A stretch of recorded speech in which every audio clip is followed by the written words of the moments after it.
I'd like to put this question to all our youth representatives, including my co-moderator on this, Rosalind. Is it time to hand over much of the ideation and the driving of transformation, especially the timelines, to youths and youth organizations?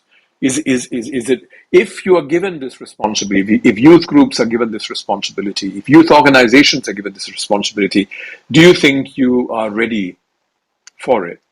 And how would you want to play a more significant role in these, like COP26 or COP or other conferences? What's the role you'd like to play? That's the question I have for you.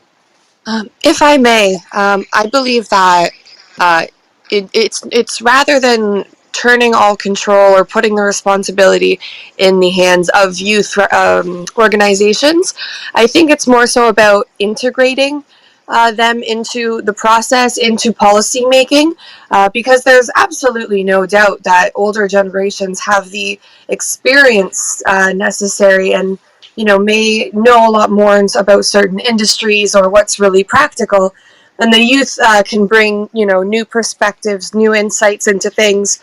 We certainly grew up in a different era, if you will, with technology and with, I know the education around environmental science and climate change at even an elementary school level here in Canada is much more intensive than it was, say, 20, 30 years ago, absolutely. But I do believe, while as youth we can bring in new perspectives, I don't think we should take on the role entirely to say, okay, we're inheriting this planet, now it's our responsibility. I think that at all levels and people of all ages, I think that it's important that we have that role, we have that strong role of being represented and having our opinions heard, but we also do want to look for guidance and leadership as to Sure. What has worked, what hasn't worked. We want to learn from that and learn with that. Okay, Yeah, thank you. I totally agree with Laura. I think that intergenerational collaboration is so important. And I think in some ways it's almost like dismissive of some older people, particularly in the global south, who've seen like the degradation of their landscapes and of the planet. As Laura was saying, they do have so much wisdom and expertise to impart, and I think it's really important that we harness that. But equally, obviously, I think youth and young people should be leading this transformation as well. But as some people talked about earlier, it's like not about seeing young people as like another voice or as separate, but integrating them into the entire conversation as like one of the many perspectives, rather than this sort of like tokenistic youth perspective.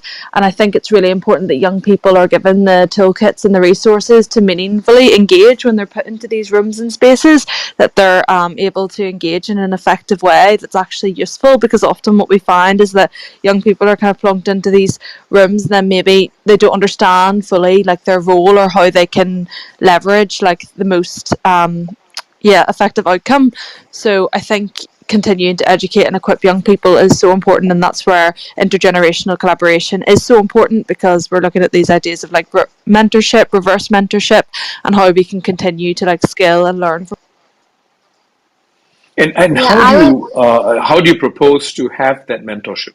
Any ideas, Rosalind? Oh, thank you for asking. I guess like conversations like this are really good, and just in organizations, like we now have 5 generations working together in the workforce and working in close like proximity, so making sure that we're actually like engaging in relationship with one another and having like action plans and workshops, but also just connecting with people from a generation outside your own. Like I think in activist spaces often what you find is it can become a bit of like an echo chamber, and there's a bit of like a disconnect. So it's working with different charities and businesses where you do have like older generations, and then I think engaging in projects with them is so important, because sometimes although it's like not deliberate in any means, sometimes young people like aren't aware of what's going on. Like in Northern Ireland there's actually a few projects going on with older people working on them, and young people just don't know what's happening. So I think it is just that awareness piece as well. Well, a lot of what we've discussed today is about how youth can be integrated into the policy making process, and I do think that's important. But another way I see youth can contribute is really in educating the community and helping the community to buy into the narrative of the climate crisis. And that's basically what we've done in the last few years, really trying to show that this is an emergency and show how important this is to everyone. But Are you talking I do about your experience in Singapore? Well, in Singapore as well as globally, I think with all the climate Hmm. strikes that have happened and really like just youth rising up to take a stand against the government and to advocate for climate action. Um, and I feel like Do you think Mhm. activism, taking to the streets, is the best way, or do you think that will prompt governments to dig in their heels in defense? That's a really good question, and that's something I ask myself a lot as well. But then when I think about how, let's say, if all the Fridays for Future strikes had never happened, then where would we be now? And I do feel like we have made a difference in that sense when I think about the counterfactual. That being said, I also understand that in places like Southeast Asia or Singapore, where I'm from, you can't do the same kind of activism. And so then we need different ways of including First of youth. all, you're not And allowed to strike. exactly, yeah, and it's like you can't do anything visual like that, and so that's where I think youth can then try and like push for, let's say, like educating the community in different ways rather than like outright activism. Right. Thank you. Lynn? Yeah, I completely agree with what the three has just said, both in that activism part and also just the intergenerational collaboration.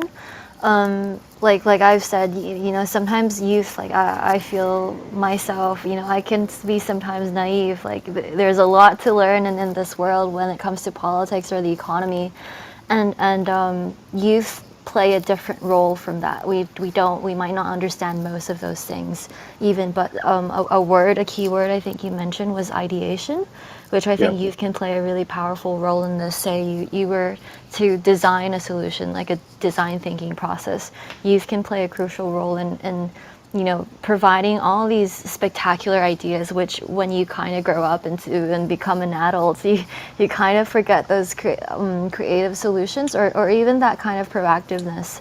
I have a really strong I have strong hope in business-driven solutions, and especially in youth, like around the 20 to 35 age range, where you see Hmm. so many innovators nowadays coming up with these business solutions, and that's where adults can chime in and help support these kinds of initiatives and get them out there into higher level policy or advise on how that might go into the marketplace or advise how it would attract more a mass population. So yeah, I think again, like others have said, it's about integrating, like working as a family. To put it in a warmer term, Yeah. it's like a So family. basically, there should Yeah. be formal meetings. There's definitely a place for formal meetings and conventions like COP 20, like COP. At the same time, not semi-formal, within organizations, and thirdly, informal. Informal conversations. I think corridor conversations. I mean, to just raise the level of consciousness and awareness.